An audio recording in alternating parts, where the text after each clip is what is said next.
ท่านนางอาดีนามหาวงศ์ขั้วรางวัลสุภาพสตรีโลก 2025 หรือ The World Madam 2025 อย่างสมเกียรติ ด้วยคุณสมบัติอันโดดเด่นทางด้านบุคลิกภาพ ความรู้ความสามารถ และบทบาทการเป็นผู้นำในสังคม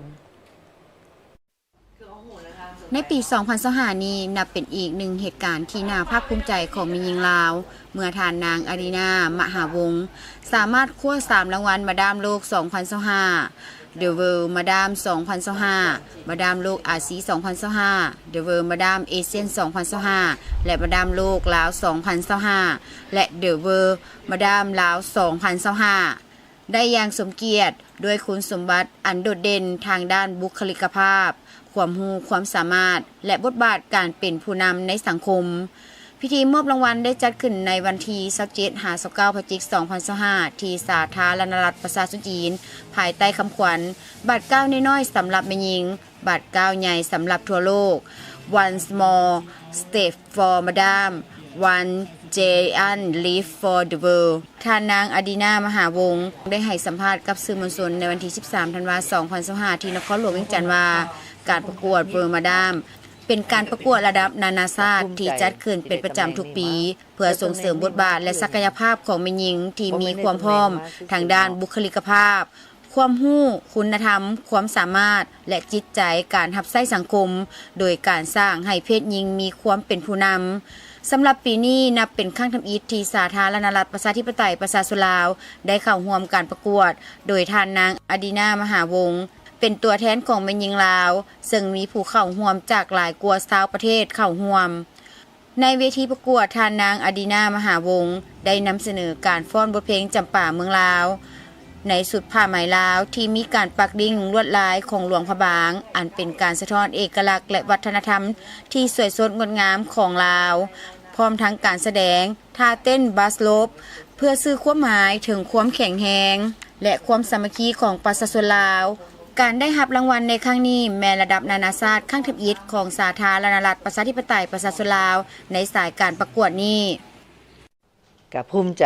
ที่ได้ตำแหน่งนี้มาได้ตำแหน่งนี้มาเพื่อหยังบ่แม่นได้ตำแหน่งมาซื่อๆเนาะเพราะต้องมีการประสานงานแล้วก็มีการเสื่อมยงเอาผลิตภัณฑ์ที่ใดที่ว่าของลาวเฮาให้มันสร้างแบรนด์เป็นมาดามเบอร์และทั่วโลกสามารถสมใจได้และได้มานี่ก็ปลื้มปิติดีใจแท้ๆเนาะแล้วก็ในนั้นยังบ่พอเฮาต้องย่างต่อก่อนเพื่อสิได้ก็แม่นคุณวุฒิเฮามีมาจากปีมาแล้วเนาะ62แล้วเนาะ63สิเข้าแล้วและคุณวุฒิเฮามาต่างๆนี่เพื่อสิมาถึงมื้อนี้ก็บ่แม่นง่ายเนาะในโอกาสนี้ท่านนางอดีนามหาวงศ์ได้นำผ้าไหมมอนลาวที่มีลวดลายอันจบงามเป็นเอกลักษณ์เฉพาะจำนวน30ผืนเพื่อนำไปเป็นของที่ระลึกให้แก่ผู้เข้าร่วมแต่เนื่องจากจำนวนผู้เข้าร่วมมีฮอด40คนท่านจึงได้มอบผ้าดังกล่าวให้แก่คณะจัดตั้งโครงการแต่ทางโครงการได้เอาไปจำหน่ายและนำรายรับเข้าสนับสนุนกิจกรรมขององค์กรขอบใจพรรคและรัฐนี่แหละที่ว่าสุขโยกเฮาเกิดมาในแผ่นดินนี้ก็ครบรอบ50ปีเนาะก็เป็นของขวัญอันนึงให้แก่วันศาสตร์เนาะแล้วก็ครบรอบบุญเกิดสอน105ปีอีกตัวเองก็เป็นลูกสวรรค์ลานเซโปนแล้วก็ขอบใจทุกคนที่มีส่วนร่วมในการที่ว่าช่วยเหลืออดีนามหาวงศ์ได้เป็นมาดามเบอร์ในมื้อนี้เนาะมาดามอดีนามหาวงศ์และมาดามเบอร์มาดามอาเซียนแล้วก็จะบุยึดอยู่นี่และทุกสิ่งทุกอย่างก็ต้องขอให้สังคมมีส่วนร่วมนำกันผู้เดียวนี่มันบ่ได้นั่นแหละเขาจะเอาแนวไหนที่ว่าเอาอ้ายไอ้น้องเฮาออกไป